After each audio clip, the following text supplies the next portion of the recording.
Tudo da Canção Nova em um só lugar. Canção Nova Play.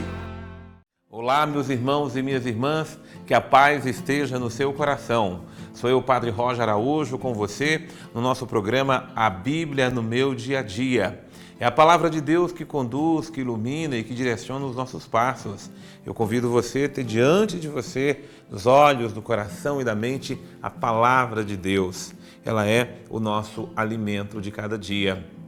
E eu me coloco na presença do Senhor, nosso Deus, pedindo a bênção, pedindo a graça, pedindo a proteção, suplicando a luz de Deus para que venha sobre o coração de cada um de nós. Ó luz do alto, luz bendita, luz santa, luz que ilumina os corações e arrefece as trevas da alma. Venha sobre nós, socorre nossa pobreza, socorre nossa miséria, e dai-nos a graça de experimentar o poder ressuscitador da palavra, a palavra que faz nova todas as coisas, a palavra que liberta os corações, a palavra que nos dá o gosto pela vida. É a Tua palavra, Senhor, que nos dá o verdadeiro sentido de viver. É por isso que te pedimos, dai-nos a graça de bem ouvi-la, escutá-la, ruminá-la, para também podermos vivenciá-la em nossa vida. Em nome do Pai, do Filho e do Espírito Santo. Amém.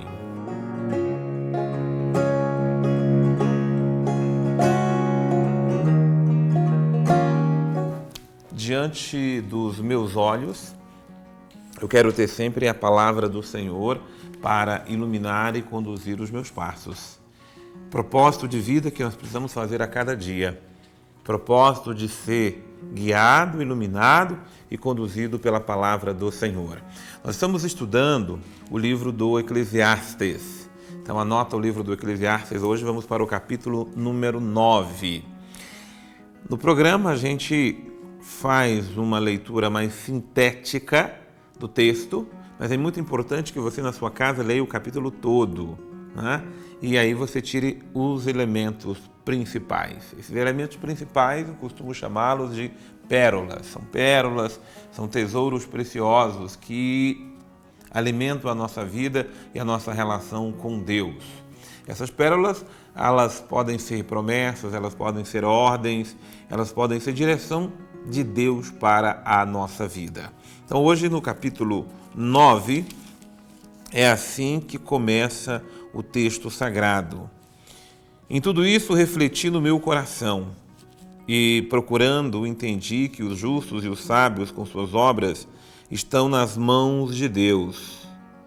Se é amor ou ódio, o ser humano não sabe. À sua frente são todas as coisas.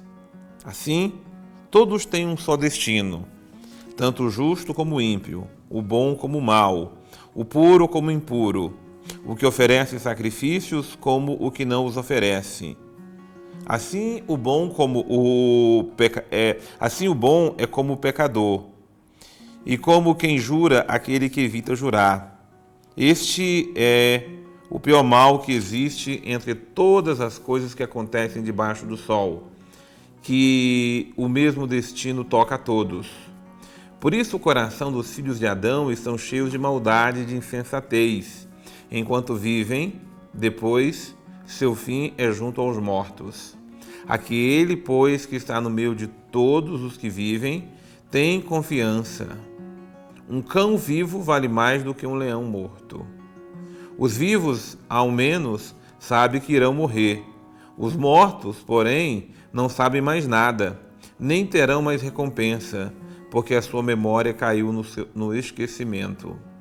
Seu amor, ódio e inveja terminaram, e eles não mais participam deste mundo, nem da obra que se faz debaixo do sol.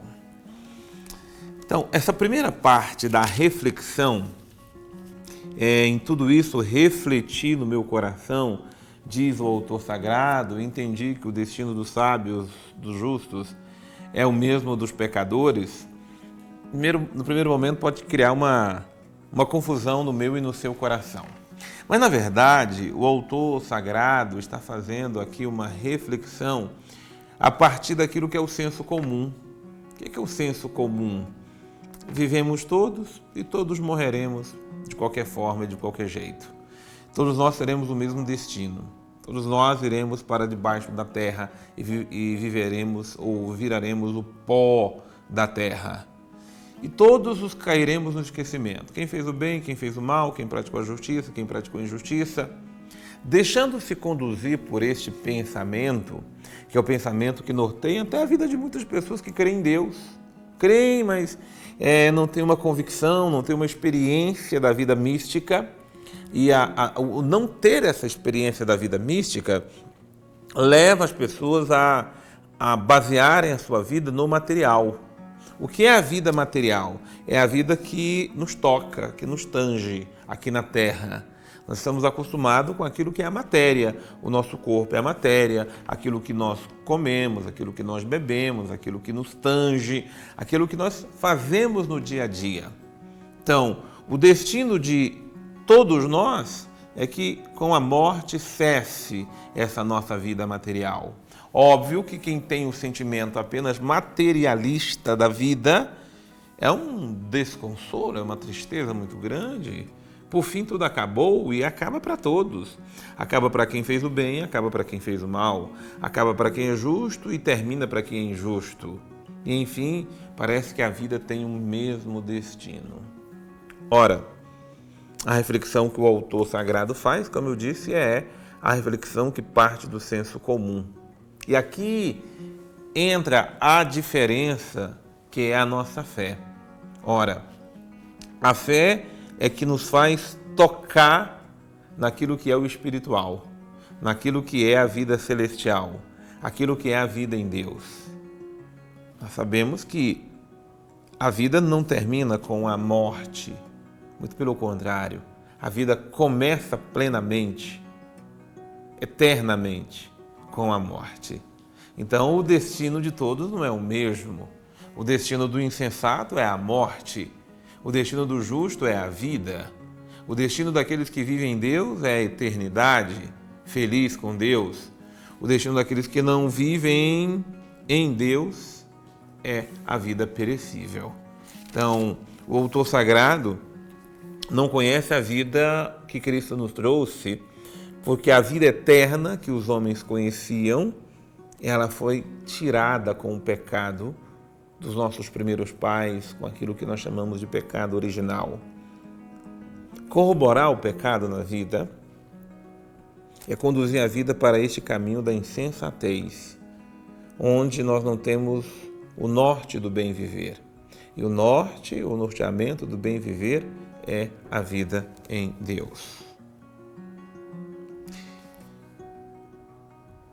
Olha que beleza, outra direção para a nossa vida é a partir do versículo 10.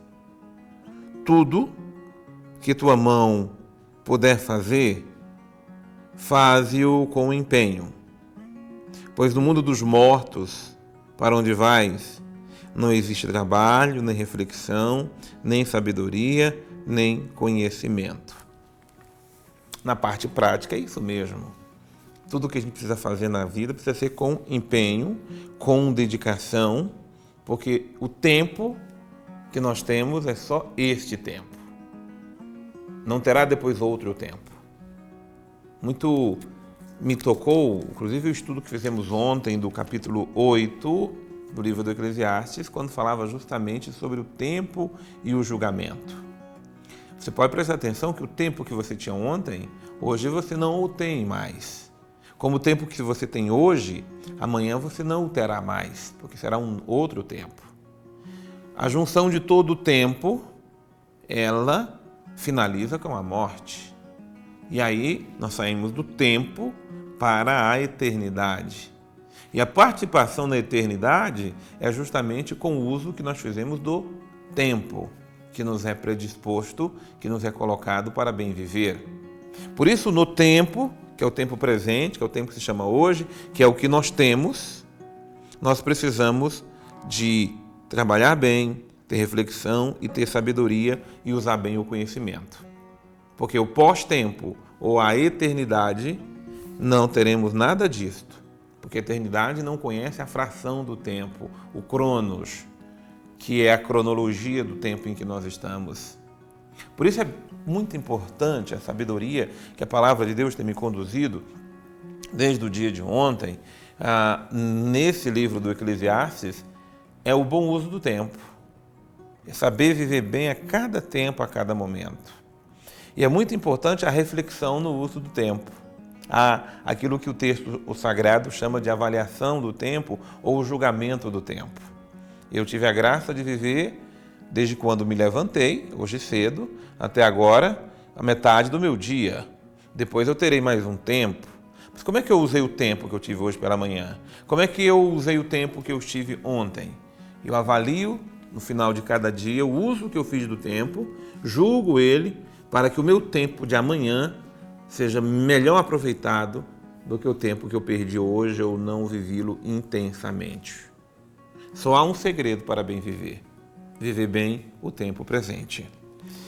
Aí eu vou aqui no versículo 17. As palavras do sábio, proferidas com brandura, são escutadas, melhor do que os gritos do príncipe entre os insensatos. Ou seja, usar bem as palavras no tempo em que nós estamos, porque as palavras desperdiçadas no tempo, elas não voltam mais. E a sabedoria do uso do tempo é justamente usar sabiamente aquilo que falamos, aquilo que sai da nossa boca. Viver é aproveitar cada instante que eu tenho, porque o instante que eu tenho são o tempo que não volta mais. Muito bem, nós vamos agora chamar para estar aqui conosco o nosso queridíssimo Padre Antônio Xavier, para crescermos juntos na reflexão da Palavra de Deus. Este 9º capítulo do Eclesiastes nos traz algumas coisas bem interessantes e que precisam ser consideradas, né? Nos fala dos prazeres da vida, e aqui prazer tem um sentido extremamente positivo, né? Nós sabemos que, às vezes, alguns prazeres da vida podem se transformar em vícios compulsivos, inclusive, que alguém termina por estragar a sua vida buscando aquilo. Mas aqui se fala de maneira positiva. Não é porque alguns fazem assim que nós vamos entender que aquilo ali não presta.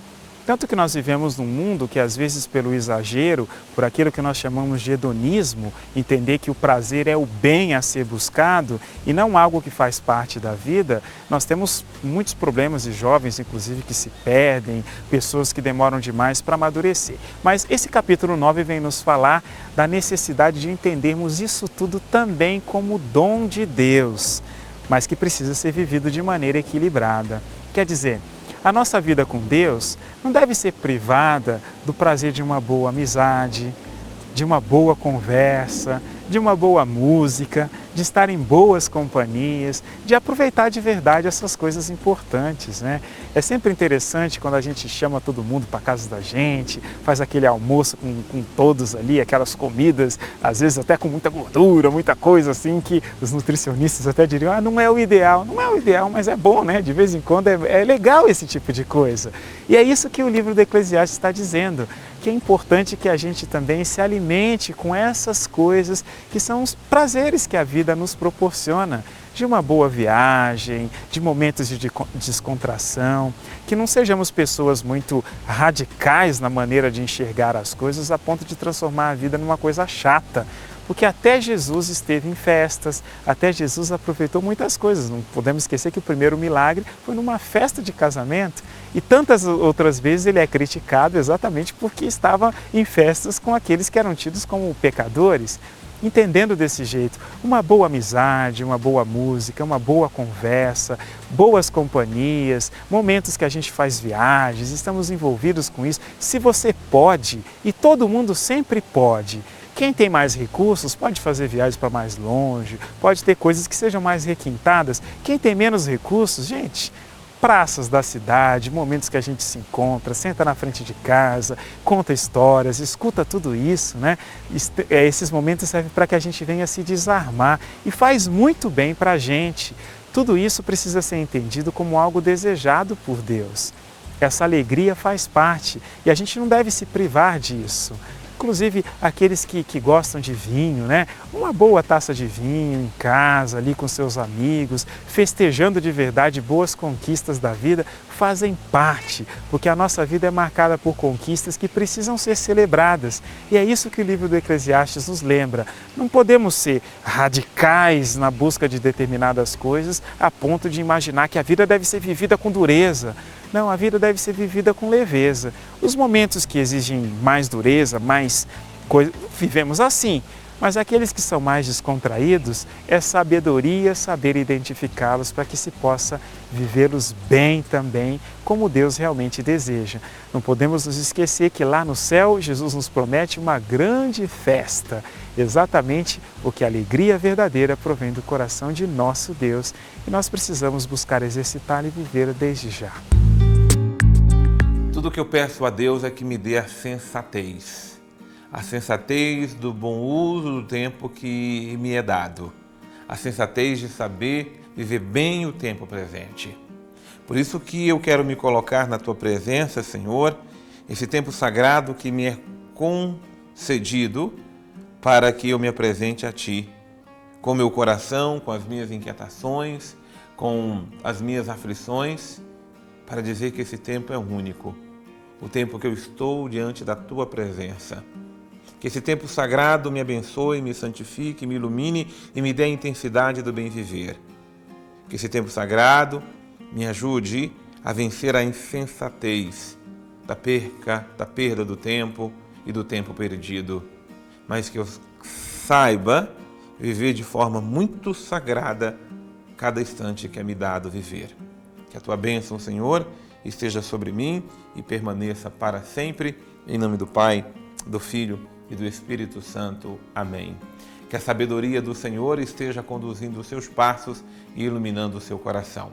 Deus abençoe você e eu te espero no nosso próximo programa, A Bíblia no Meu Dia a Dia.